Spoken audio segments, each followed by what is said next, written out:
You're watching Mirror 7 News. Stay informed, stay ahead for more news. What a night of rugby league it has been. The spotlight first shone on the Sea Eagles and Warriors, and fans were given a contest that could only be described as chaotic, dramatic, and downright exhausting to watch. In the end, Manly managed to scrape through with a 27-26 victory, but it was anything but straightforward. The game at Four Pines Park was packed with momentum swings and moments of madness. Early on, Manly looked in control. Luke Brooks lit up the second half with a solo try, then followed it with a perfectly placed bomb that set up another score. The Sea Eagles stretched their lead and seemed to have the Warriors at arm's length.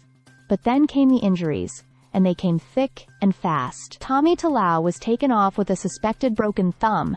Aaron Schaupsnight ended with a knee injury, and Clayton Falelo was ruled out after a head knock. By the closing stages, Manly had run out of healthy centers and were patching things together. The Warriors sensed the opportunity. Sam Healey, one of their best on the night, crashed through to bring his team back into it. With 6 minutes remaining, the margin was cut to just one converted try. Suddenly, the Warriors had all the momentum.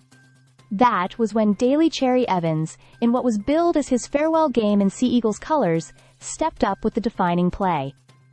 A wobbly but effective field goal, taken with his left boot no less, gave Manly a 7-point buffer. It wasn't the prettiest kick, but it proved decisive.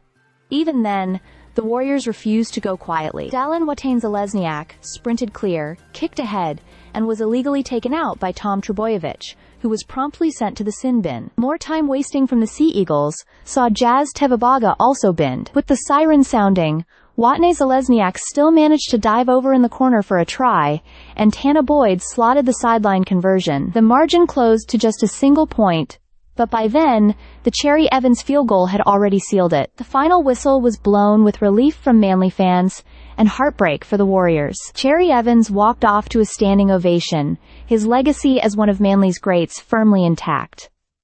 But the night wasn't over. Attention then shifted straight to the other blockbuster: the Sydney Roosters against the South Sydney Rabbitohs. These two sides are the oldest of rivals, and the stakes were enormous, with final spots on the line. The Roosters got on the board first, as Mark Nawakanitawasi powered through to score in the corner after a crisp attacking movement. It was the perfect start for the Tricolours, but the Rabbitohs, led by big names like Cameron Murray and Jack Whiten, were never going to make it easy. With one thriller already done and dusted, and another heavyweight clash unfolding, fans could hardly ask for more. Rugby League under the Friday night lights once again delivered its trademark mix of skill, drama, and raw emotion. Stay subscribed for more videos.